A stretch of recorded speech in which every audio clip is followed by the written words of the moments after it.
अजमेरू press club में आज meet the press कार्यक्रम में अजमेर जिला पुलिस अधीक्षक जगदीश चंद्र शर्मा ने शिरकत की। सर्वप्रथम अजमेरू प्रेस क्लब के अध्यक्ष डॉक्टर रमेश अग्रवाल ने उनका फूलों का गुलदस्ता देकर स्वागत किया। इस अवसर पर शहर के कई प्रिंट और इलेक्ट्रॉनिक मीडिया के पत्रकार मौजूद रहे।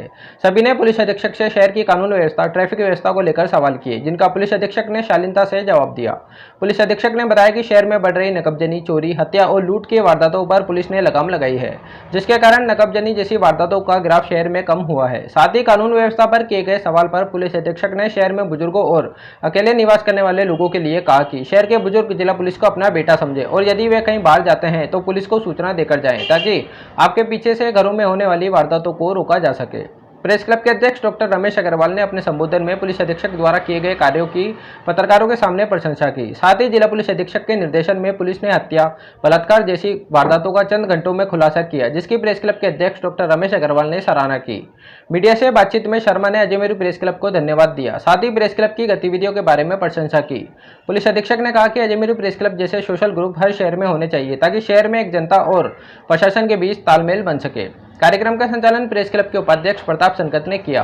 अंत में प्रेस क्लब के महासचिव राजेंद्र गुंजल ने सभी का आभार प्रकट किया। इस अवसर पर प्रेस क्लब के सदस्य अब्दुल सलाम कुरैशी, फराज सागर, सैयद सलीम, रजनीश रोहिला, शरद शर्मा, विजय हंसराजानी, सत्यनारायण जाला, अतुल दुबे, राजकुमार पारिक, धर्मेंद्र प्रजापति, अभिजीत दवे, नेमीचंद तंबोली, सादिक अली, अनिल गुप्ता, सुभाष चांदना, सूर्यप्रकाश गांधी सहित अन्य सदस्य मौजूद रहे।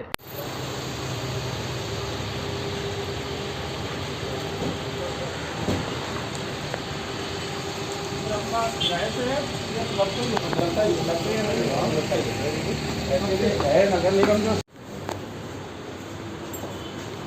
सब जगह क्लब से ही है, जैसे जैसे पैसा आता जाता है वैसे वैसे इसका निर्माण होता है। स्वागत की जो परंपरा है उसे आगे बढ़ाता हूँ और क्लब के अध्यक्ष डॉक्टर रमेश अग्रवाल से आग्रह करता हूँ कि आए और एसपी साहब को बुके हो।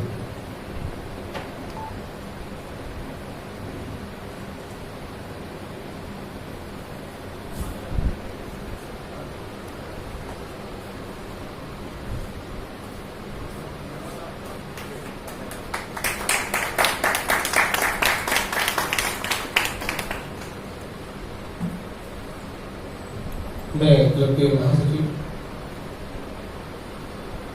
राजेंद्र गुंजल जी से आग्रह करूंगा कि मैं और अजमेर प्रेस क्लब की एक स्मारिका है, एसपी साहब उसका अध्ययन करें, देखें कि अजमेर प्रेस क्लब किन किन गतिविधियों में लिप्त है।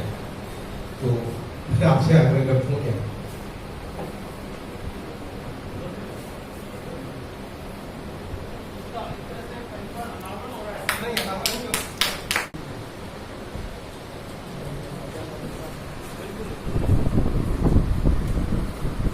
मैं क्लब अध्यक्ष डॉक्टर रमेश अग्रवाल से आग्रह करता हूँ कि आए और एसपी साहब का स्वागत उद्बोधन और प्रेस क्लब की जो गतिविधियां हैं उनके संदर्भ में जानकारी।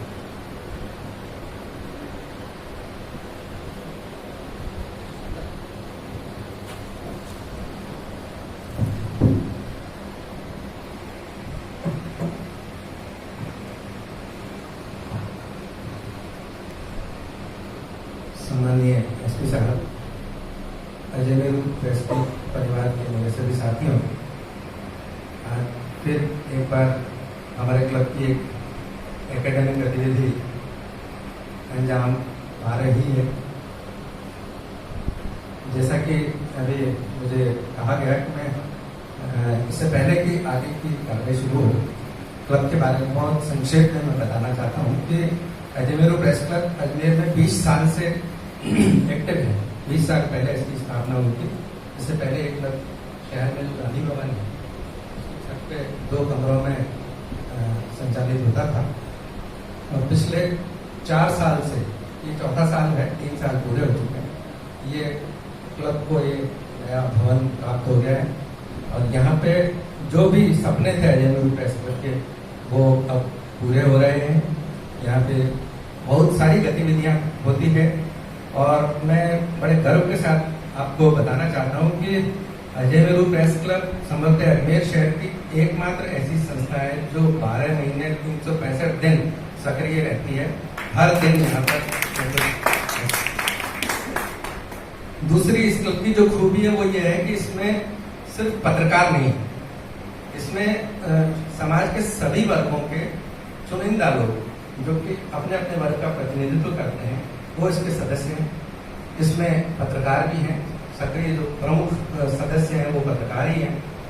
इसके अलावा शहर के प्रबुद्ध व्यक्ति जो साहित्यकार, लेखक, खिलाड़ी, संगीतकार, गायक, कलाकार, वो सब भी इसमें एसोसिएट मेंबर्स हैं।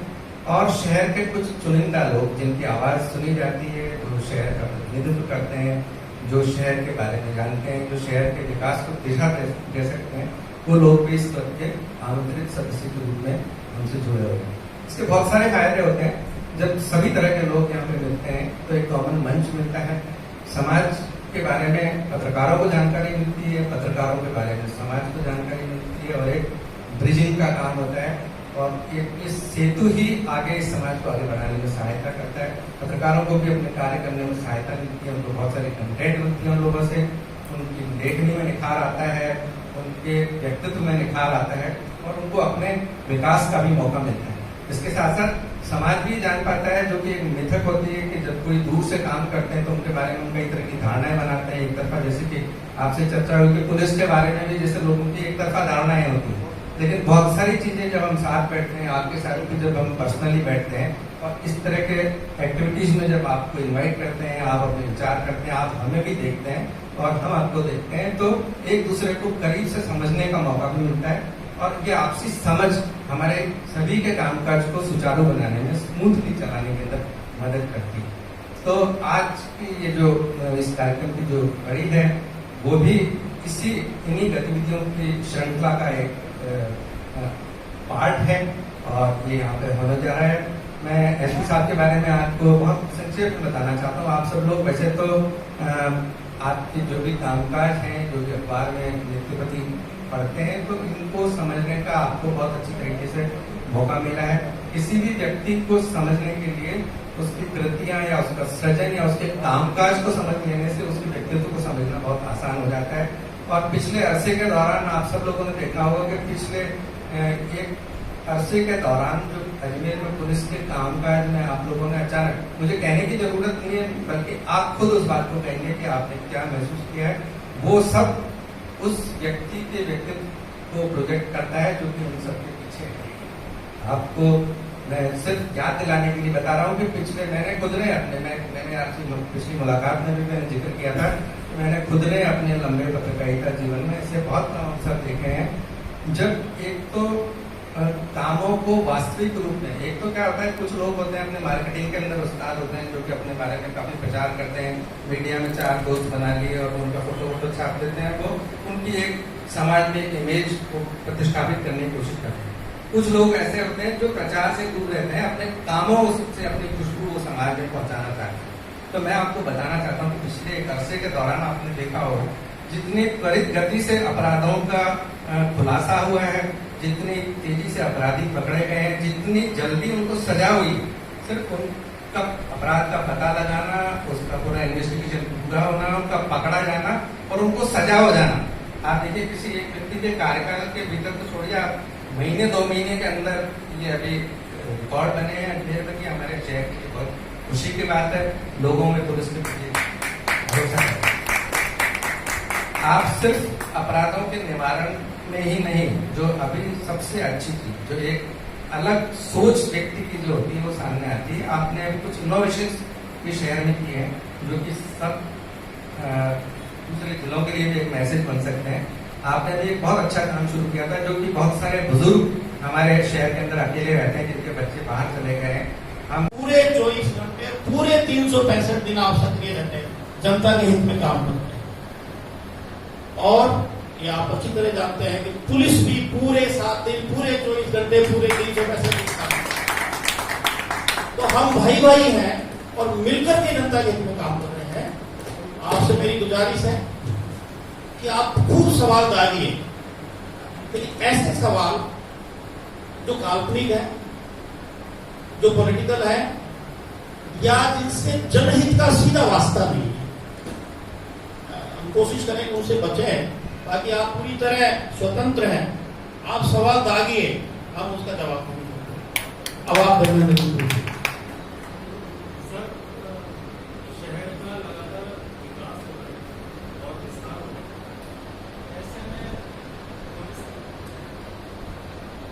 ऐसे में शहर का जो लगातार विस्तार हो रहा है और विकास हो रहा है, खासकर अपना किशनगंज थाना क्षेत्र वो इलाका जहाँ नई कॉलोनी और नई आबादी क्षेत्र कॉमर्शियल इलाके बहुत डेवलप है, लेकिन देखा जाए तो सभी थाना क्षेत्रों में किशनगंज थाना क्षेत्र का जो एरिया है वो काफ़ी बड़ा है।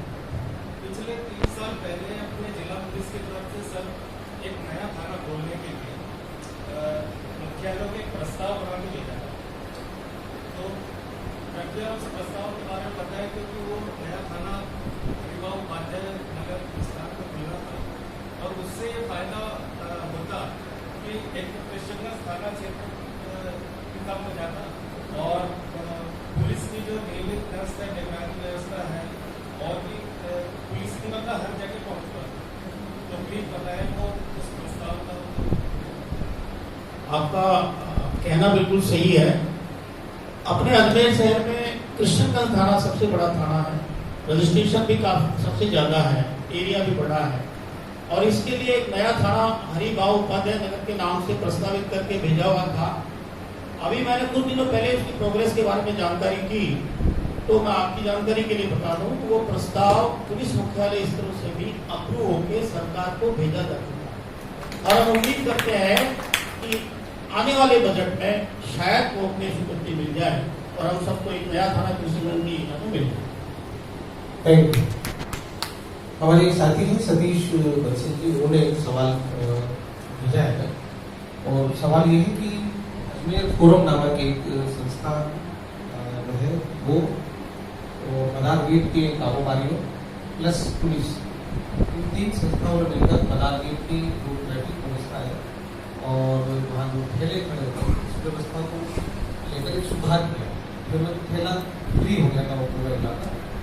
जब से एलिवेटेड रोड का काम हुआ है उसके बाद से यहाँ रोड काफी बढ़ गया है, तो क्या वापस पुनः उसी व्यवस्था को बहाल करने की कोई विचार किया? अच्छा सवाल है आपका। एलिवेटेड रोड के निर्माण से पहले जो व्यवस्था थी और जनता के सहयोग से जो यातायात, उस नए प्रस्ताव जो हमने भेजे हैं उसमें भी निर्णय जल्दी होने की पूरी संभावना है और ये हमारे जिले में नहीं, बाकी जिलों में भी नए थाने खुल रहे हैं, नई चौकियां खुल रही है, कुछ नई यूनिट्स खुल रही हैं, साइबर सेल की यूनिट खुल रही है, स्पेशल इन्वेस्टिगेटिव यूनिट के अलग से उसकी नफरी बढ़ती जा रही है। तो सरकार इस दिशा में सक्रिय है और जितने संसाधन उपलब्ध है उनसे बेहतर करने का पूरा प्रयास कर रहे हैं। उसके बावजूद भी नफरी कम है, जिसका मैंने आपको उल्लेख किया। अनिल गुप्ता जी।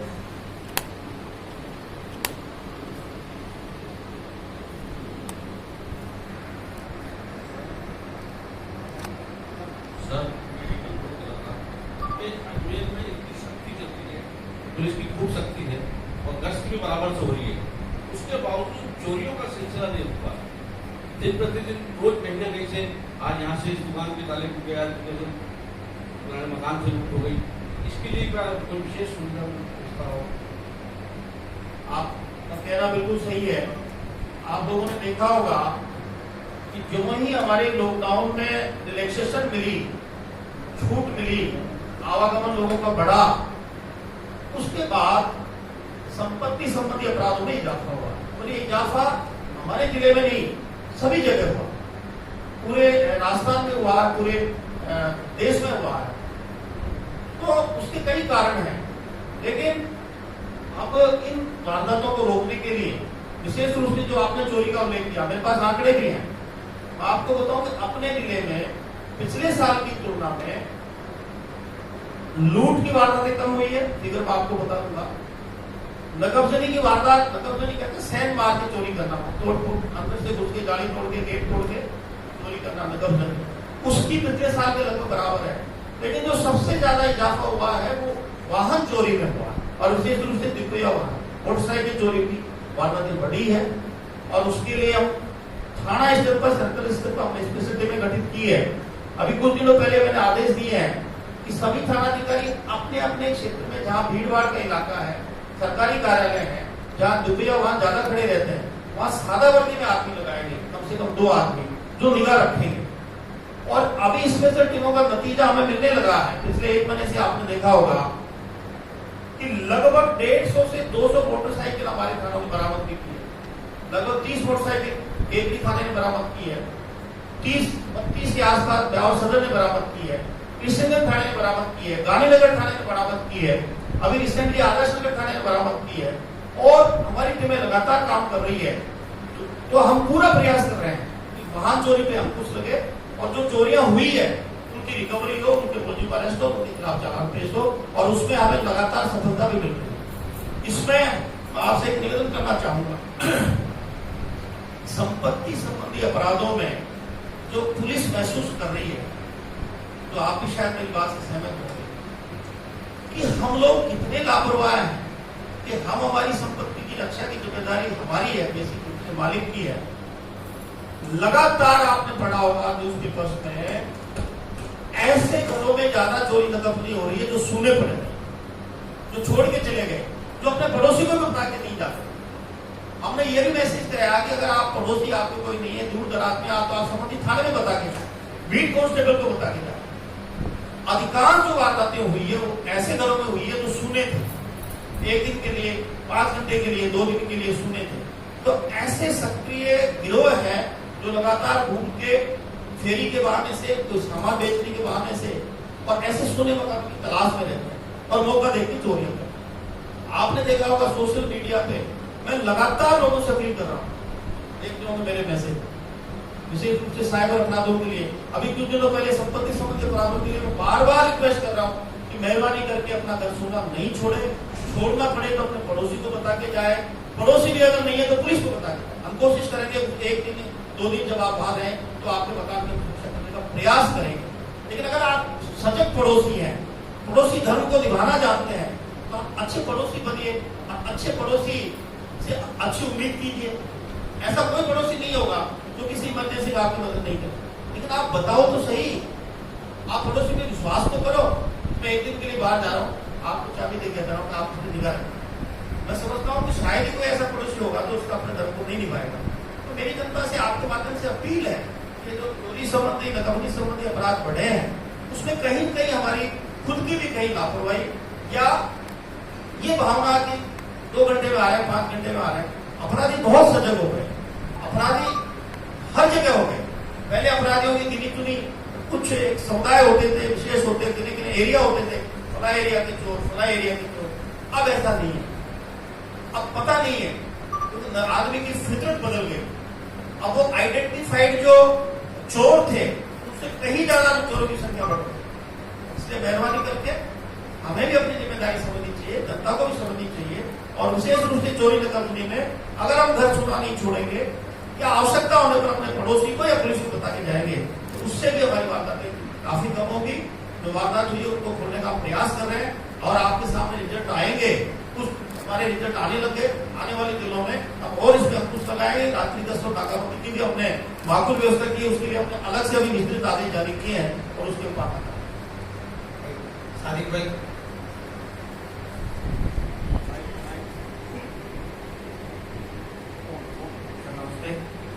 मैं ये जानना चाह रहा हूँ सर कि संज्ञेय अपराधों को लेके जो एफआईआर दर्ज होनी चाहिए, जिसका कानूनी प्रावधान भी है, सुप्रीम कोर्ट के निर्देश भी, लेकिन देखा ये जाता है कि थानों में ऐसे मामले दर्ज होने के बजाय उनको जांच के नाम पे अलग तरीके से दर्ज करते। ऑनलाइन जो एफआईआर होनी है उसके लिए काफी चर्चा है, उसकी क्या योजना है? देखिए, ये आपकी जानकारी के लिए मैं बता दूं, जब से राज्य सरकार ने फ्री रजिस्ट्रेशन किया है, स्पष्ट निर्देश है सरकार के, कोई भी सूचना, प्रथम सूचना रिपोर्ट अगर थाने पे आती है उसको दर्ज करना अनिवार्य। हाँ, प्रथम दृष्टया देखने से अगर उसके तथ्य बिल्कुल ही संज्ञेय अपराध के प्रतीत नहीं हो रहे उस समय हम जांच में रखते हैं, लेकिन प्रथम दृष्टया देखने से अगर संज्ञेय अपराध कारित हो रहा है तो उसकी एफआईआर दर्ज करने के स्पष्ट निर्देश है, स्पष्ट प्रावधान है और उसी का नतीजा है कि पिछले साल की तुलना में अपराध भी बढ़े हैं, लेकिन रजिस्ट्रेशन फ्री होने की वजह से लगभग 1100 मुकदमे, 31 जुलाई तक का फिगर बता रहा हूँ, 6800 समथिंग पिछले साल जुलाई तक मुकदमे टोटल दर्ज हुए इस जिले में और अब की बार 8011 मुकदमे दर्ज हो चुके हैं। लगभग 1100 मुकदमे अधिक दर्ज हुए हैं। उसमें एक कारण फ्री रजिस्ट्रेशन भी है। इसके अलावा सबको पता है कि थाना स्तर पर अगर अपराध दर्ज करने में कोई आनाकानी होती है, उसके बाद वरिष्ठ अधिकारियों के पास भी परिवादी अप्रोच कर सकता है। कई मामलों में हमने भी एफआईआर दर्ज करने के आदेश दिए हैं। तो अपराध दर्ज नहीं हो या अपराध दर्ज करने के नाम पे पब्लिक को टरकाया जाता हो, एक्सेप्शनली कई एक ऐसा उदाहरण हो सकता है, उसका हमने शिकायत मिलने पर कार्रवाई भी की है। लेकिन अब मैं उम्मीद करता हूं कि ऐसा मुकदमा ही दर्ज नहीं करें, ऐसा संभव नहीं है।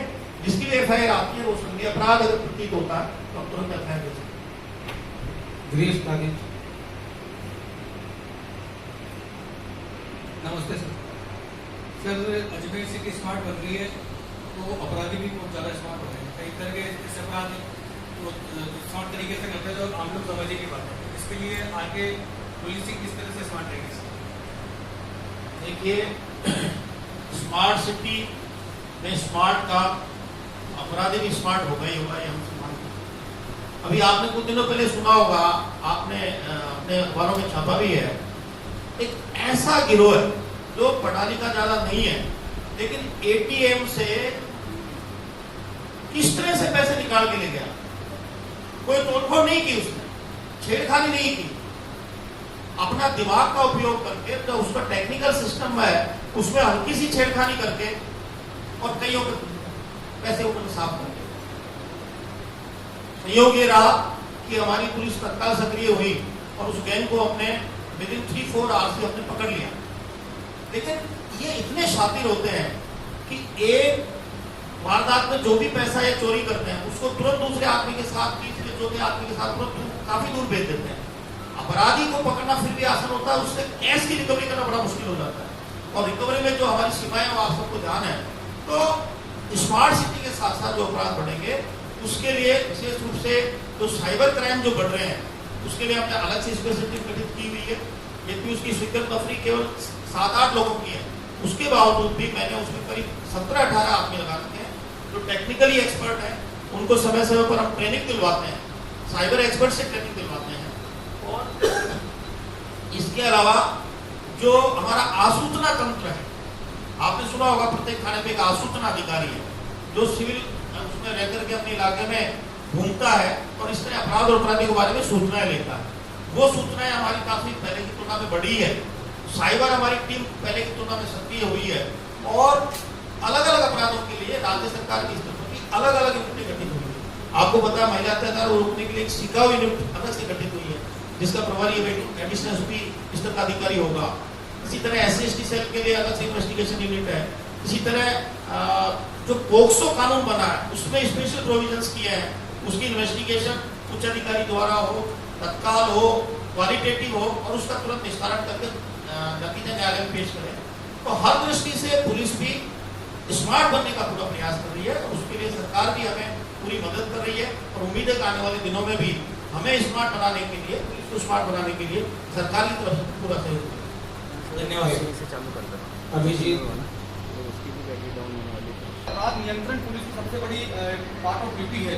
उसी तरीके से सिटी के ट्रैफिक को कंट्रोल करना भी बहुत महत्वपूर्ण है। और जिस तरह का सिटी ट्रैफिक हम कई सालों से देख रहे हैं, कई तरह के प्रयास भी हुए हैं, लेकिन उसके बावजूद भी मोटा सुधार कोई भी देखने को नहीं मिल रहा है। और कोर्ट में खास यह है कि एलिवेटेड रोड के काम के चलते कई जो प्रोजेक्ट सिटी में चल रहे हैं उसके चलते शहर का एक सबसे बड़ा हिस्सा जो है जहाँ पर सबसे ज्यादा कंजेशन रहता है ट्रैफिक का, वो बहुत ज्यादा गड़बड़ाया हुआ है। तो ऐसे में ट्रैफिक को एक टॉप प्रायोरिटी रखते हुए वहां पर नफरी ज्यादा बढ़ाते हुए किस तरीके से और बेहतर किया जा सकता है। कुछ भी खास है अभी सहयोग से, हालांकि कोरोना के चलते स्कूल कॉलेजेस बंद हैं तो वो एक परमानेंट जो ट्रैफिकिंग है उसका भी इतना लोड नहीं है। लेकिन चूंकि स्टेशन रोड से लेकर कचहरी रोड और यहाँ से आगरा गेट से होते हुए नसिया तक का ये रोड है जो शहर का हाईएस्ट कंजस्टेड रोड है ट्रैफिक के पॉइंट ऑफ व्यू से। तो उस लिहाज से ट्रैफिक को कितनी प्रायोरिटी रखते हैं वो है। दूसरा सवाल मेरा यह है सर कि जो सांस्कृतिक प्रदूषण अभी इस वक्त बना हुआ है मॉडर्नाइजेशन के नाम पे या किसी भी रूप में, जो निर्भया स्क्वाड बनी हुई है सर, तो निर्भया स्क्वाड अजमेर में किस तरह काम कर रही है? हमने लंबे समय से सुना नहीं कि पहला ट्रैफिक से रिलेटेड है। अभी उससे पहले भी अपनी ट्रैफिक संबंधी चर्चा हुई है। ये बात बिल्कुल सही है कि अभी हमारे स्कूल कॉलेजेस बंद हैं। अभी आपने सुना होगा 1 सितंबर से 9th क्लास एंड अबव के स्टूडेंट्स की स्कूल शुरू होने वाली है। तो निश्चित रूप से वाहनों की आवाजाही बढ़ेगी, ट्रैफिक की समस्या और बढ़ेगी, ये हमारी नोटिस में है। और उसके लिए ट्रैफिक की जो नफरी वाला सवाल है, हमने पहले भी ट्रैफिक की नफरी जो स्वीकृत नफरी है यहाँ शहर में, उससे करीब 1.5 गुना आदमी दे रखी है। अभी भी हम देंगे, लेकिन उसके लिए हमने अभी आने वाले कुछ दिनों में ही ट्रैफिक डीवाईएसपी की अध्यक्षता में और आप लोगों की सहयोग लेके, कुछ एनजीओ का सहयोग लेके, कुछ व्यापारिक संगठनों का सहयोग लेकर के एक एक्शन प्लान हम बनाएंगे कि पर्टिकुलरली जो कंजेस्टेड एरिया है जहाँ निर्माण कार्य चल रहा है, उनका ट्रैफिक किस तरह सुचारू हो, उसमें आप सब लोगों की व्यापारिक संगठनों की राय लेकर के और एक्शन प्लान बनाएंगे, उसको लागू करने का पूरा प्रयास करेंगे। और उसमें नफरी की कोई कमी नहीं होगी, उनको एक्स्ट्रा फोर्स हम देंगे, लाइन से देंगे, और हम कोशिश करेंगे कि हमारी यातायात व्यवस्था सुचारू रूप से चलती। निर्भया स्क्वाड से लेकर मैं आपकी जानकारी के लिए बता दूं कि निर्भया स्क्वाड महिलाओं की एक विंग है, जिसमें 14 हमारी कुछ महिला पुलिसकर्मी है, उनके पास अलग अलग स्कूटी है, उनकी एक अलग ड्रेस कोड है, और वो विशेष रूप से कोरोना में आपने देखा होगा लोगों को जागरूक करने के लिए रैली में इसमें काफी काम करते हैं। अब आने वाले दिनों में हम निर्भया स्क्वाड का जो काम है, बेसिक जो काम आपने पढ़ा होगा जयपुर में भी जैसे, उसका उपयोग हो रहा है। सार्वजनिक परिवहन के साधनों में महिलाओं के साथ, बच्चों के साथ छेड़खानी की वारदातें होती है, स्कूल कॉलेज खुलने वाले हैं, ऐसी घटनाओं के बढ़ने की संभावना है। तो हम कोशिश करेंगे कि हमारी निर्भया स्क्वाड केवल वर्दी में ड्यूटी नहीं दे, हम उनको सिविल में भी इस तरह के सार्वजनिक परिवहन के साधनों में बिठा करके और ऐसी हरकतों पर निगरान रखने का पूरा प्रयास करेंगे।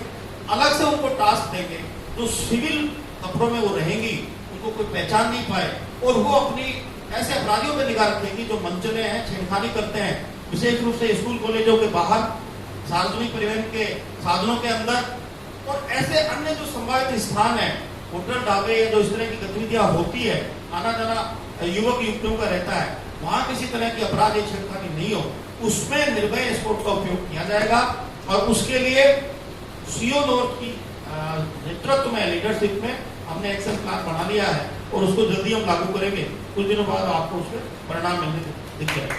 अभी काम के बारे में बात की है, सब कुछ हुआ है, पर जिस तरह से आपके चैम्बर के पास जो भीड़ बढ़ी है, जो परिवारों की संख्या है, तो क्या आप ज्यादा काम कर रहे हैं या थाने में काम नहीं होता?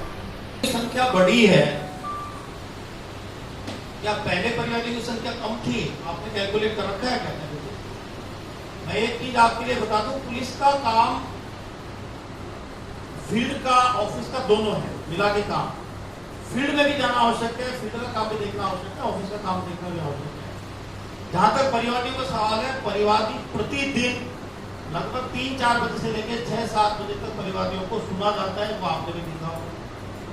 परिवादी जो मैं मेरा अनुभव बता रहा हूँ, अब तक जो परिवादी हमारे सामने आ रहे हैं, मेरे सामने जो आ रहे हैं, उसमें करीब 30 से 40% ऐसे मामले आ रहे हैं जो एक ही परिवार के संबंध में। बड़ी दुख की बात है कि हमारे समाज में, जैसा अभी अभिजीत जी ने कहा कि जो सांस्कृतिक शरण होना, उसका एक नमूना हम देखने को मिल रहे हैं। पढ़े लिखे वर्ग में पिता पुत्र के खिलाफ शिकायत लेके आ रहा है, पुत्र पिता के खिलाफ शिकायत लेके आ रहा है, सास बहू के खिलाफ ला रही है, बहू सास ससुर के खिलाफ ला रही है, भाई भाई के खिलाफ ला रहा है। एक ही परिवार के लोग और वे इसकी तक शिकायत लेके आते हैं। उस समय बड़ा दुख होता है कि ये क्या हो रहा है हमारे समाज में। जो परिवार के लोग मिलकर के यूनाइटेड रहते थे, बड़ों बुजुर्गों का सम्मान करते थे, आज वो लगभग खत्म सा हो रहा है। आज हम इतने स्वार्थी हो गए हैं कि हम अपने बुजुर्गों का ख्याल नहीं रख पाते हैं। जैसा आपने अभी बताया बुजुर्गों वाली बात, आपने एक इंसिडेंट आपने छापी भी है, आपने सुना भी है। एक बुजुर्ग महिला जिसके बच्चे बाहर रहते थे, धनाढ्य परिवार से, किसी को अपने यहाँ नौकरी पे रख लिया, उस पर विश्वास कर लिया, उस आदमी ने उस महिला का विश्वास जीत लिया, और विश्वास जीतने के बाद उसके साथ जो चीटिंग की और अंत में उसको एक तरह से मारने का प्रयास किया। और जिसमें अभी हमने कोतवाली थानाधिकारी के माध्यम से उसको अरेस्ट किया है, उसमें कई लोग शामिल थे। इसी तरह एक जो डबल मर्डर वाली घटना लोअर गेट में हुई, मुझे दुख होता है बताते थे कि बुजुर्ग दंपति अकेले रहते थे और उनके बच्चे वहां से दूर रहते थे, 300 मीटर दूर, 400 मीटर दूर। अकेले देख के अपराधियों की हिम्मत हो गई, उनसे मिलना जुलना देख के उनके साथ कोई नहीं है और इतनी बड़ी वारदात कर दी कि उनको जान ही नहीं। यही कारण है कि हम बुजुर्गों में ये एहसास कराना चाहते थे कि अगर आपके बच्चे नहीं है या आपके बच्चे बाहर रहते हैं या आपसे दूर रहते हैं, तो आपका जो बेटा है हमारा बीट कांस्टेबल, कम से कम इसके नंबर तो रखो, इसकी तो शक्ल देखो, ये आपका बेटे के रूप में काम करेगा, ये हम आपको विश्वास देना। तो ऐसे बुजुर्ग लोग, क्या उनमें सुरक्षा की भावना नहीं बढ़ी? क्या उन्हें यह एहसास नहीं हुआ कि अब हमारे साथ पुलिस है? क्या किसी अड़ोसी पड़ोसी या मंचले की अब हिम्मत होगी जो उनको भी ये पता लग गया है, मैसेज देने का हमने प्रयास किया है। ऐसे लोग जो शातिर दिमाग के होते हैं उनको भी ये मैसेज देने का हमने प्रयास किया है कि ऐसे बुजुर्गों के साथ अगर तुमने छेड़खानी की तो अब तुम्हारे ऊपर निगाह पुलिस ने रखना शुरू कर दिया। अब उनके भी बेटे उनके साथ खड़े हैं, उनके बेटे बाहर रहते हो या नहीं हो, लेकिन अब पुलिस का हमारा बीट कांस्टेबल उनका बेटा है जो ऐसे लोगों पर निगाह रखेगा और उनको सुरक्षा का एहसास कराएगा। तो कहने का आशय मेरा यही है कि ऐसे मामलों में जो परिवादी आते हैं, परिवादियों को उनको सुनना पड़ता है, उनको समझाना पड़ता है, और इसके लिए अलग अलग स्तर के प्रयास कर रहे हैं। सीओ अपने स्तर पर सुनता है, डीएसपी अपने स्तर पर सुनता है, एसपी अपने स्तर पर सुनता है, लेकिन जो एसपी के स्तर पर भी परिवादी आ रहे हैं उनमें से 30 से 40% मामले पारिवारिक होते हैं, परिवार के लोग एक दूसरे के खिलाफ होते हैं। तो क्या हमारे सोसाइटी का ये धर्म नहीं है कि हमारे जो सामाजिक मूल्य हैं, जो हमारी परंपराएं हैं, जो हमारे नैतिक मूल्य हैं, उनको रोकने के लिए हम सब मिलकर प्रयास करें? कम से कम परिवार का मामला पुलिस तक जाए ऐसा तो नहीं हो, उस पर तो हम रोक लगाने का प्रयास करें। इसमें हम कोशिश करेंगे, कुछ एनजीओ की भी मदद लेंगे। और मैं आपकी जानकारी के लिए बता दूं, जो बुजुर्गों की सुरक्षा के लिए अपने अभियान शुरू किया है उसको हम और विस्तार देने जा रहे हैं। विशेष रूप से समाज के 3 वर्ग जिनके साथ इस समय सबसे ज्यादा अपराध हो, बुजुर्ग आदमी, महिलाएं और छोटे बच्चे और बच्चियां। आप रोज अखबारों में पढ़ रहे हैं, क्या हो गया हमारे समाज को?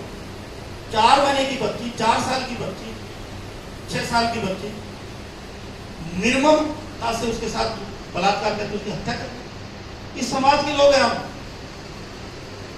ऐसे लोगों को जो विकृत मानसिकता के हैं उन पर नियंत्रण रखने के लिए सामाजिक संस्थाओं के सहयोग से हम एक और अभियान शुरू कर रहे हैं। और जो बीट कांस्टेबल वाला जो इश्यू है, बीट कांस्टेबल एक बीट में एक होता है, बीट लंबी चौड़ी होती है। तो अब हम नेक्स्ट चरण में ये कोशिश कर रहे हैं कि हमने लिखित में भी आदेश जारी किया, आप लोगों ने देखा होगा, प्रत्येक एसएचओ से कहा कि आप अपने क्षेत्र के ऐसे बुजुर्ग दंपति या एकल आदमी जो अकेला रहता है उनको चिन्हित करो, उनकी लिस्ट बनाओ, और उसी मोहल्ले में जहां बुजुर्ग रहते हैं उसी मोहल्ले का कोई स्वयंसेवी युवक, कोई एनजीओ, कोई ऐसा सामाजिक कार्यकर्ता जो स्वेच्छा से उस बुजुर्ग की देखभाल के लिए तैयार हो, उसका रजिस्ट्रेशन करो, उनको आपस में मिलाओ। और ऐसे परिवार, नए युगल जिनके छोटे बच्चे हैं लेकिन उनके माँ बाप नहीं है, बच्चों के दादा दादी नहीं है या नाना नानी नहीं है, और ऐसे बुजुर्ग जिनके बच्चे नहीं है या बाहर रहते हैं, उनको आपस में मिलाओ और उनको मिला करके बुजुर्गों को पोते पोती मिल जाए और पोते पोती को दादा दादी मिल जाए, नाना नानी मिल जाए। और इसके लिए सभी स्वयंसेवी संगठन, आपके माध्यम से प्रेस से भी अपील करूंगा कि ऐसे लोग आगे आए। हम बुजुर्गों को चिन्हित करके बहुत जल्दी उनकी सूची जारी करने वाले हैं, और उसी मोहल्ले के जो भी सामाजिक कार्यकर्ता उनकी सेवा के लिए तत्पर होंगे, चाहे वो युगल दंपत्ति हो, चाहे अकेले हो, कोई नौजवान हो, उसका हम सार्वजनिक रूप से सम्मान भी करेंगे। और ये कोशिश करेंगे कि समाज में ऐसे लोगों की आवश्यकता है जो अपने स्वार्थ से परे जाकर के अपने मोहल्ले के किसी बुजुर्ग की देखभाल में अपने आप को समर्पित करें, और उसमें आप लोगों का सहयोग भी हम आपसे वांछित है, मांगते हैं।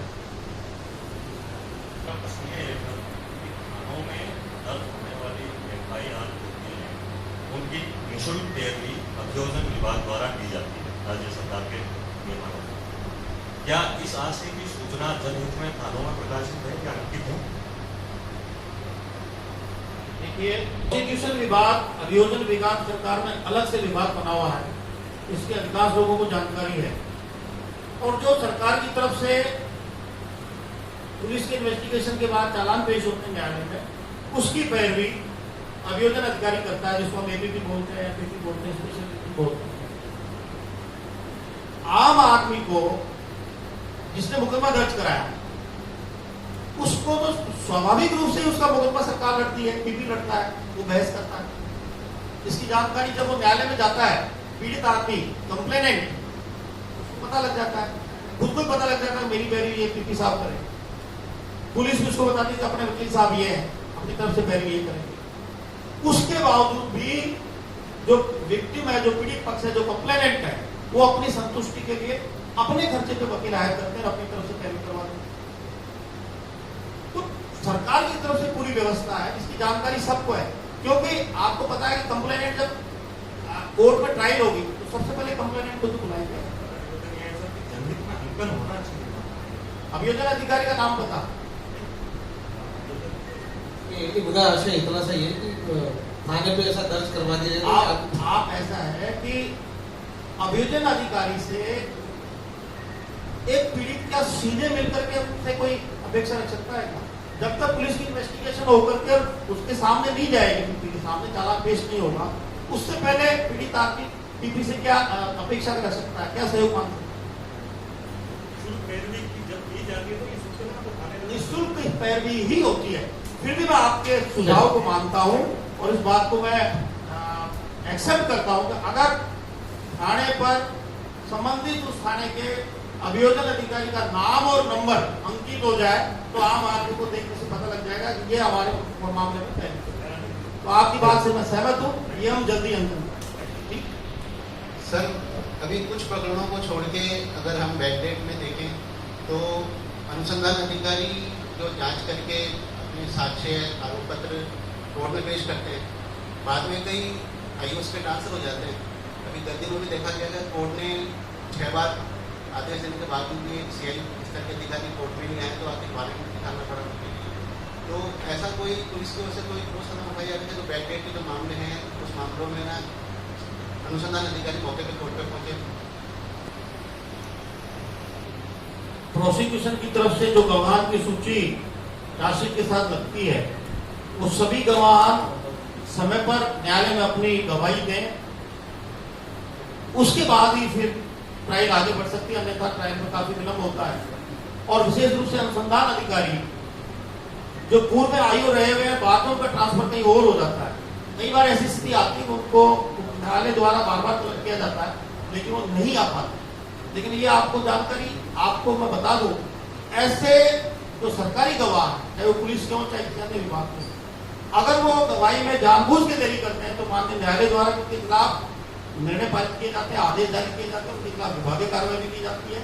जहां तक पुलिस के अनुसंधान अधिकारी का सवाल है, पुलिस मुख्यालय द्वारा भी समय समय पर इस बाबत सभी एसपी को, सभी अधिकारियों को निर्देश जारी किए हुए हैं कि न्यायालय द्वारा किसी आईओ को गवाह के रूप में तलब करने पर उसको तुरंत अनुमति दें और उसको तुरंत अपनी गवाही के लिए न्यायालय में भिजवाएं, और इसके लिए हम पूरी तरह पालना करें।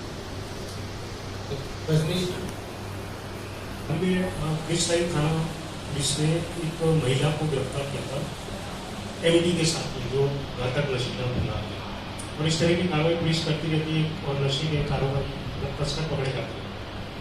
पुष्कर और अजमेर से इस तरह की बहुत खबरें आती है।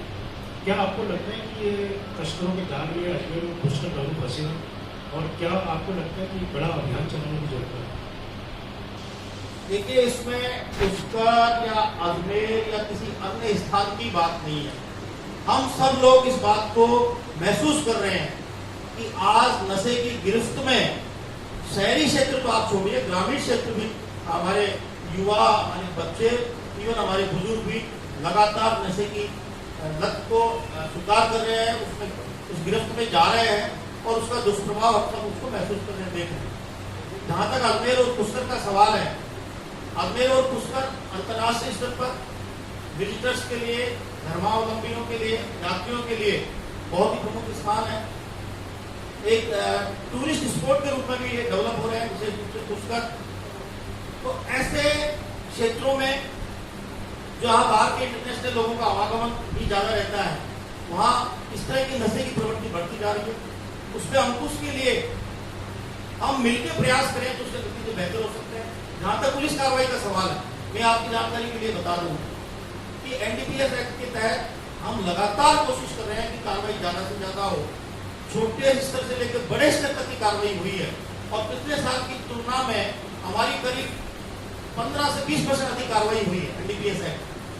अभी पुष्कर में चूंकि विजिटर्स आने नहीं लगे, विदेशी आने नहीं लगे, इसलिए अभी वो स्थिति नहीं है। ये हमारी जानकारी में है कि पुष्कर में जब पूरा लॉकडाउन खत्म हो जाएगा, लोगों की आवाजाही बढ़ जाएगी, उस समय इसमें नशे की जो आदत है लोगों में पड़ी है, विशेष रूप से होटलों में, ढाबों में इस तरह की गतिविधियों में संलग्न रहते हैं, पहले भी इस तरह की कार्रवाई हुई है, उसमें पूरी तरह निगाह रखेंगे और हम कोशिश करेंगे इस तरह की गतिविधि कम से कम हो या रुके, या उन सब गतिविधियों पर रोक लगाने के लिए इस तरह से हम समाज को जागृत करें, इसकी विशेष आवश्यकता है। नशा मुक्ति शिविर आप खोलने के लिए प्रयास करेंगे। इसी तरह लोगों में नशे की लत नहीं बन पे, अपने बच्चों पे विशेष निगाह रखें, इसके लिए लोगों में जागरूकता फैलाने के लिए एनजीओ के माध्यम से, आप लोगों के माध्यम से प्रयास करेंगे। इसकी एक नितांत आवश्यकता है। ये एक सामाजिक बुराई है और आप और हम अगर कानूनी रूप से इसके समाधान का सोच रहे हैं तो मैं समझता हूँ बड़ा मुश्किल होगा। कानूनी प्रावधान से ऐसी सामाजिक बुराई खत्म नहीं होती, कम हो सकती है। इसलिए सामाजिक बुराई को खत्म करने के लिए हम प्रत्येक व्यक्ति को अपने परिवार की तरफ देखना पड़ेगा कि कहीं मेरे परिवार का कोई सदस्य तो ऐसे नशे का शिकार नहीं है, कि उसको तो ऐसी लत नहीं लगी है। इसके लिए जागरूकता फैलाने के लिए हम सब मिलकर प्रयास करेंगे और इसमें एनजीओ का भी सहयोग। मैं एक आम आदमी हूँ शहर का, और अजमेर के एसपी जगदीश शर्मा का नाम बहुत ज़्यादा सुना है, बहुत अच्छे ईमानदार, लेकिन मैं भी एक शहर का नागरिक हूँ। शहर में ट्रैफिक पुलिस में बढ़ते भ्रष्टाचार और ट्रैफिक व्यवस्था बिगड़ रही है जिस तरह, उसके लिए थोड़ी मुझे शंका होती है मेरा एसपी कहीं ढीला। मैं आपसे उम्मीद करता हूँ और मेरा सवाल भी है कि आप इस ओर क्या करें। बिगड़ी हुई है या इसमें कुछ सुधार की आवश्यकता है, इस पर हम पहले भी चर्चा कर चुके हैं। आप शायद उस समय लेट आए होंगे। ट्रैफिक व्यवस्था क्यों बिगड़ी, उसका एक कारण यह है कि साहब ट्रैफिक कर्मी काम नहीं करते या भ्रष्टाचार है। कहना बहुत आसान है, ट्रैफिक पुलिसकर्मी या पुलिसकर्मी के लिए भ्रष्टाचार की बात करना बहुत सहज है, बहुत आसान है। लेकिन वही ट्रैफिक पुलिसकर्मी जब किलकिलाती धूप में, बारिश में चौराहे पे खड़ा रह के ड्यूटी देता है, उसकी परेशानी को समझने वाले कुछ गिने चुने लोग ही होते हैं जो इस बात को महसूस करते हैं कि हाँ, ये किन परिस्थितियों में काम करते हैं, कितने अपनी ड्यूटी देते हैं। जहां तक करप्शन का सवाल है, ट्रैफिक पुलिसकर्मी लगातार इस दिशा में जागरूक किए जा रहे हैं कि किसी के साथ मिसबिहेव नहीं हो, किसी के साथ गलत कार्रवाई नहीं हो और किसी से आपको गलत अपेक्षा नहीं रखनी है। 100% इस तरह की समस्या को निवारण करने में समय लगता है, लेकिन आप आज के समय में जब ई चालान की व्यवस्था शुरू हो गई, जब जो ट्रैफिक रूल्स का वायलेशन करता है उसको वायलेशन की पता ही नहीं लगे, उसको घर उसका चालान हम भेजते हैं, उसमें किस तरह का करप्शन की संभावना है। इसके अलावा ट्रैफिक को सुधारने के लिए जो समस्या हमारे सामने जो एलिवेटेड रोड के निर्माण की या अन्य कारणों से है, उसका निवारण हम करेंगे, नफरी भी हम बढ़ाएंगे, आप लोगों का सहयोग भी लेंगे। लेकिन यह कहना है कि साहब ट्रैफिक में, ट्रैफक पुलिसकर्मी में भ्रष्टाचार है इसलिए व्यवस्था बिगड़ रही है, मैं समझता हूँ कि अधूरी सोच है। और इसमें अगर हम सब मिलकर प्रयास करेंगे तो ट्रैफिक व्यवस्था हमारी पहले से दुरुस्त होगी। और इसके लिए हमें मौके पे जाकर हमको देखना पड़ेगा किस पर्टिकुलर जगह पे किस वजह से हमारी ट्रैफिक व्यवस्था बिगड़ी होगी। उसके लिए मैंने आपको भी बताया कि एक्शन प्लान बनेगा, उसके अलग से मीटिंग करेंगे, व्यापारिक संगठनों के साथ भी बैठक करेंगे और उसमें जो भी सबकी सहमति से निर्णय निकल कर आएगा उसको हम लागू करने का पूरा प्रयास। आदरणीय नमस्कार, मैं सर डॉक्टर रशिका महर्षि, एक न्यूज़पेपर चलाती हूँ फॉर्टनैटली और क्लब की सदस्य हूँ। सबसे सर्वप्रथम तो आपका एक महिला होने के नाते आपके माध्यम से आईजी साहब को मैं धन्यवाद देना चाहती हूँ, हर महिला की तरफ से आवाज दो जो कार्यक्रम है उसके लिए, क्योंकि महिलाओं की संख्या आप यहाँ देख रहे हैं, तो धन्यवाद आपको एक ही मिलेगा यहाँ से। दूसरा, आप सर्व सुलभ हैं। एक मेरे भाई ने अभी कहा था कि आपके गेट के बाहर भीड़ बढ़ती जा रही है। मैंने आपके साथ एक कार्यक्रम 24 अप्रैल का भी किया था, जो आपने ऑनलाइन कार्यक्रम किया था, जिसमें नागौर के एसपी और सब लोग थे, और आपके विचारों से मैं उसी दिन अवगत हो गई थी कि शहर में काम कैसे होगा। हाँ, मेरा सवाल इन सबसे जुड़ा हुआ है, इसलिए मैं आपसे एक चीज, प्रताप भाई जो कह रहे हैं, क्योंकि ये बताना इसलिए जरूरी हुआ कि मेरा सवाल जुड़ा हुआ है आम इंसान से। आपके थाने, आपने कहा कि आप और हम भाई भाई हैं, तो आप और हम जो भाई बहन हैं, आपके यहाँ CLG टीम्स बनी हुई होती हैं हर थाने के ऊपर, उसमें जो मेंबर्स होते हैं, पहले तो कितनी CLG टीम्स बनी हुई है आपको ज्ञान होगा। दूसरा कि जो CLG टीम में जो मेंबर्स लिए जाते हैं वो कम से कम उस एरिया के कुछ ऐसे प्रबुद्ध लोग होने चाहिए जो खुद किसी आपराधिक गतिविधि के अंदर लिप्त न हो। ये मेरा निवेदन है। और कितनी CLG टीम्स बनी हुई है, मेरा ये निवेदन है कि आप चाहें तो उन टीम्स को बढ़ाएं तो शायद अपराध की श्रेणियां कम हो सके। धन्यवाद। और विशेष रूप से CLG के साथ साथ आपकी जानकारी के लिए बता दूं, प्रत्येक थाना स्तर पर एक पुलिस मित्र टीम अलग से बनी है, वो भी बहुत अच्छा काम कर रही है। 3-4 थानों में तो आप सब लोग देखते हैं, विशेष रूप से पुष्कर के क्षेत्र में। और एक सुरक्षा सखी का और एक पुलिस मुख्यालय द्वारा आदेश जारी हुआ, प्रत्येक थाना स्तर पर ऐसी महिलाएं जो जागरूक है और महिला वर्ग की समस्याओं को थाना स्तर पर उठाने के लिए सेतु का काम कर सकती है, उनकी नियुक्ति की गई है। ग्राम स्तर में ग्राम रक्षक, तो एक गांव एक पंचायत में एक ग्राम रक्षक की नियुक्ति हुई है, जो गांव की पुलिस संबंधी अपराध संबंधी समस्याओं का निराकरण में अपनी भूमिका निभाएगा, गांव वालों की बात पुलिस तक पहुंचाएगा, उसका एक तरह से नियुक्ति हुई है। और उनको अभी कुछ दिनों पहले हमने हमारे पुलिस नायक को बुला करके उनको कुछ बैच, कुछ उनके आइडेंटिफिकेशन के उनको दिए गए हैं, उनको एक तरह से ट्रेनिंग दी गई है, उनको प्रोत्साहित किया गया है कि अपने गांव की जिम्मेदारी एक तरह से ग्राम रक्षक के रूप में लेंगे। और इसके अलावा जो भी सामाजिक कार्यकर्ता, जो भी NGO हमसे जुड़ना चाहता है, उसका हम पूरा सहयोग लेंगे। और आपको ये विश्वास दिलाते हैं कि आने वाले समय में इन सामाजिक संस्थाओं से, इन सामाजिक कार्यकर्ताओं के सहयोग से हम बेहतर पुलिसिंग करने का पूरा प्रयास करेंगे। Thank you. राम भाई।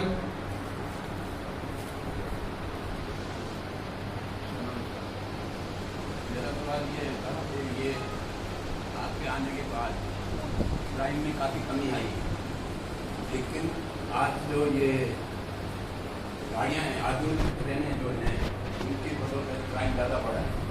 इससे क्या है कि बाहर से कहेंगे आपके गिरोह आते हैं, जैसे बांग्लादेशी हैं, यहाँ बिहार से आते हैं या यूपी से आते हैं, और ये यहाँ टिक करके रातों रात निकल जाते हैं, तो उससे उसकी पाबंदी के लिए क्या होगा?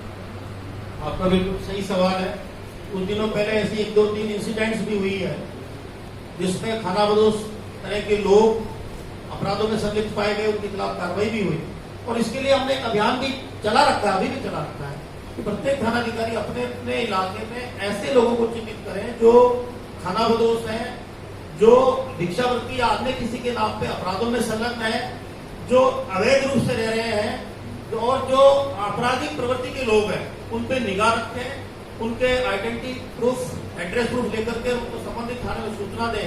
एक हमारे सिस्टम में पर्चा है और वे जारी करने का, वो भी हम जारी कर रहे हैं। और ऐसे ही लोगों को चिन्हित करके उनके खिलाफ कार्रवाई करें। इसमें GRP पुलिस का भी हम सहयोग ले रहे हैं, क्योंकि ये बात आपकी बिल्कुल सही है कि हमारे यहाँ चूंकि रेलों के आवागमन शुरू हो गए हैं, तो रेल में ही गैंग आती है, रात में अपराध करके चली जाती है। ऐसी गैंग हमने कुछ पकड़ी भी है, मध्य प्रदेश के कुछ अपने गवर्नर पकड़े हैं। तो उसमें अब निश्चित रूप से ऐसे लोगों पर निगरानी रखने के लिए हमारी टीमों को, अभी मैंने कल भी आदेश जारी किए हैं कि लगातार ये अभियान जारी रखें। जो खानाबदोश तरह के लोग हैं, जो शहर में नए आए हैं, उनको हमारे सादा वर्दी के जो पुलिसकर्मी है, जिनको अभी नियुक्त किया है, वो निगाह रखेंगे, उनके खिलाफ कार्रवाई करेंगे। और हमें पूरी उम्मीद है कि इसमें आम लोगों को सहयोग मिलेगा। Thank you. सवालों का जो सिलसिला वहीं विराम देते हैं और मैं आमंत्रित करता हूँ प्रेस क्लब के महासचिव राजीव गुंजल जी को आए और यहाँ पधारे SP साहब को तमाम साथियों का आभार व्यक्त करें। इससे पहले जरूर सूचना दे दूँ कि अल्पाहार की व्यवस्था यही है। SP साहब के साथ हमारे कुछ पदाधिकारी नीचे डाइनिंग में वहाँ जाएंगे, वहाँ अल्पाहार की व्यवस्था है। आप सभी लोग यहीं पर गुजर। एक मैं आपको कुछ समराइज करना चाहता हूँ, आपके समय ज्यादा नहीं लेंगे। पुलिसिंग का कार्य जैसा शुरू में अपनी चर्चा हुई, निरंतर चलने वाली प्रक्रिया है, ये रुक नहीं सकती, उतार चढ़ाव आते रहते हैं और पुलिस की प्राथमिकताओं के अनुसार उसे काम करना पड़ता है।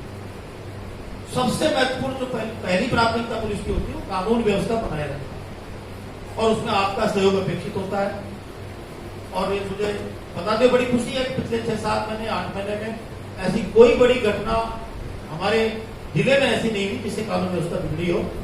यहाँ के लोग समझदार हैं, छोटी मोटी बात की समस्या आई तो उसका तत्काल निवारण भी हुआ, उसमें पब्लिक का भी हमें सहयोग मिला। कानून व्यवस्था बनाए रखते हुए अपराध और अपराधियों पे कैसे नियंत्रण करें उसके लिए हम पूरा प्रयास कर रहे हैं। और उसके लिए पुलिस की कुछ एक्टिविटीज होती है।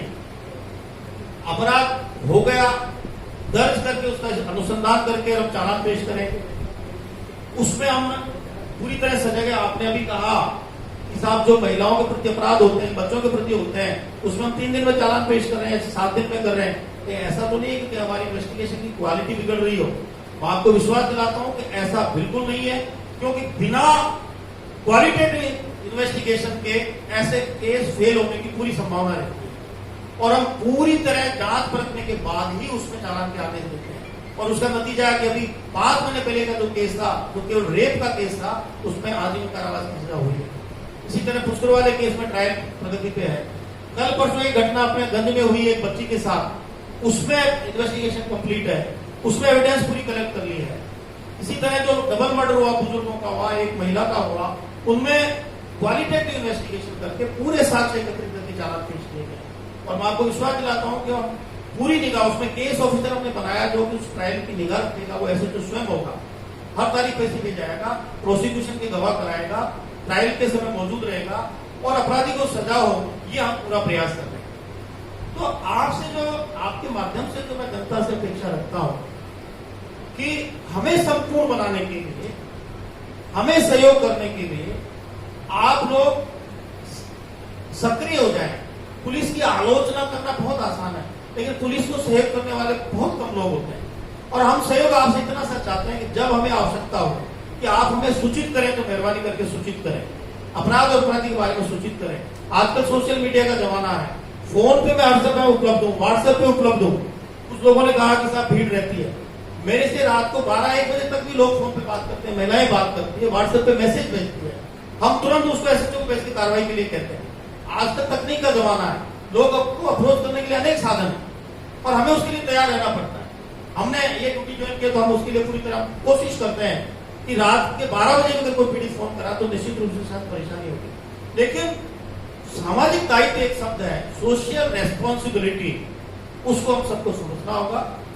पुलिस की भी अपनी सीमाएं हैं, पुलिस की भी अपने सीमित संसाधन है, और पुलिसकर्मी भी कोई ऊपर आसमान में से टपक के नहीं पड़ा, इसी समाज में से निकल के पुलिसकर्मी बना। तो जो सामाजिक, जो समाज में कुछ बुराइयां हैं, निश्चित रूप से कुछ बुराइयां हमारे कर्मियों में भी हो सकती है, उन सबको हम दूर करने के लिए कैसे बेहतर पुलिसिंग करें, उसमें आपका, जनता का सहयोग हमें मिले।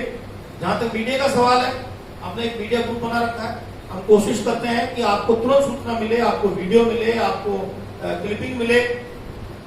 पहले ये शिकायत आई थी कि उसमें समय लगता है, एसपी स्तर पर आने में समय लगता है, आपको समय पर नहीं मिल पाता। अब हमने उसके लिए बाकायदा एसपी सीओ को पुनः निर्देशित किया है कि आपको लोकल स्तर पर भी इस तरह के वीडियो मिले, आपको इस तरह से प्रेस नोट मिले। बड़े स्तर के मामले हमारे स्तर पर प्रेस नोट के माध्यम से, प्रेस कॉन्फ्रेंस के माध्यम से दिए जाते हैं, तो इसमें कोई कम्युनिकेशन गैप नहीं हो और आप और हम मिलकर के ऐसी सूचनाओं का आदान प्रदान। कुछ सूचनाएं मुझे मेरे पत्रकार बंधुओं से मिली है जिसमें हमको अपराध खोलने में मदद मिली है, मैं नाम नहीं बताऊंगा, लेकिन अगर हम सब मिलकर सजग रहेंगे और सब एक दूसरे को मदद करेंगे, पुलिस को मदद करेंगे, तो निश्चित रूप से चाहे वो अपराध संबंधी समस्या हो, चाहे ट्रैफिक संबंधी समस्या हो, हम उसको और बेहतर तरीके से उसका समाधान करेंगे। इसी सहयोग और अपेक्षा के साथ बहुत बहुत धन्यवाद। Thank you. देखिए एसपी साहब, पुलिस की भूमिका हमारे लिए बड़ी महत्वपूर्ण है और आज की न्यूज प्रेस के मुख्य वक्ता अजमेर के एसपी साहब जगदीश चंद जी, अजमेर प्रेस क्लब के मेरे सभी साथी और शहर के अन्य मीडिया हाउस से जो आए हुए हैं उन सभी को सभी। अजय मेरू प्रेस क्लब पिछले 20 साल से यही काम कर रहा है कि पुलिस के और प्रेस के बीच अच्छे संबंध, कोई कम्युनिकेशन गैप न रहे। पुलिस और प्रेस के संबंध बिगड़ना बहुत गलत बात है और बहुत अच्छी हो जाना वो भी कई बार गलत हो जाता है। तो अजय मेरू प्रेस क्लब की ये भूमिका रहती है कि प्रेस और पुलिस के बीच में अच्छे संबंध रहे, कम्युनिकेशन गैप कम से कम हो। ये आज का जो कार्यक्रम है उसी कड़ी का एक हिस्सा है कि जैसे कि हमारे अध्यक्ष जी ने बताया कि अजय मेरू प्रेस क्लब की पूरी कोशिश रहती है कि एकेडमिक काम किया जाए, एकेडमिक गतिविधियों को प्रोत्साहन दिया जाए। तो यह भी एक एकेडमिक गतिविधि है कि आपको बुला के जितने भी पत्रकार साथी हैं उनमें जो क्राइम न्यूज देखते हैं उनसे तो आपका नियमित रूप से संपर्क होता रहता होगा, लेकिन जो अन्य पत्रकार साथी हैं वो उनके काम की ड्यूटी और वो इस तरह की होती है कि वो आपसे नहीं मिल पाते। तो आज अजय मेरू प्रेस क्लब ने आज एक अवसर उपलब्ध कराया है कि सभी लोग आपके सामने, आप उनके सामने, और जिसके मन में जो बात हो वो सवाल करें। हमारे साथी ने आपसे सवाल किए और आपने बहुत ही बेबाकी से जवाब दिए। आपका बहुत बहुत धन्यवाद और आभार। मैं उम्मीद करता हूँ कि आने वाले समय में भी अजय मेरू प्रेस क्लब जब जब आपको आमंत्रित करेगा आप आएंगे और इसी प्रकार के सिलसिले को जारी रखेंगे। धन्यवाद। पहली बार अजय मेरू प्रेस क्लब आए, कैसा महसूस हो रहा है सर यहाँ पे? बहुत ही अच्छा लग रहा है। अजय मेरू प्रेस क्लब निश्चित रूप से एकेडमिक गतिविधियों को प्रोत्साहित करता है और एक सकारात्मक सोच रखता है। प्रश्न दागना और उसका उत्तर प्राप्त करना एक अलग विषय है, लेकिन प्रश्न जनहित से संबंधित हो, एक सौहार्दपूर्ण वातावरण में दागे जाए और उसका जवाब सुनकर के और उस पर हम मनन करें और कैसे जनहित में सब मिलकर के काम करें, चाहे प्रेस हो चाहे पुलिस हो, उस दिशा में हमारा क्लब बहुत अच्छा काम कर रहा है। और इस तरह के सेशन समय समय पर होते रहने चाहिए। सभी विभाग के जो उच्च अधिकारी हैं, जो नियंत्रक अधिकारी, उनको बुलाया जाना चाहिए और इस तरह के सवाल जवाब से एक सकारात्मक वातावरण बनता है, जनहित में काम करने की एक प्रेरणा मिलती है, एक नई दिशा मिलती है, एक सहयोग की भावना विकसित होती है। उस सभी दृष्टि से मुझे कहते हुए बड़ा गर्व है और खुशी है कि हमारा अजय मेरू प्रेस क्लब इस दिशा में सक्रिय है और बहुत अच्छा काम कर रहा है। इस तरह के कार्यक्रम आगे भी आयोजित करता रहे ताकि इस तरह जो भी समस्या जनहित से जुड़ी हुई है और जो पुलिस से संबंधित है उसके में जानकारी मिले और उसका निराकरण का हम सब मिलकर प्रयास करें।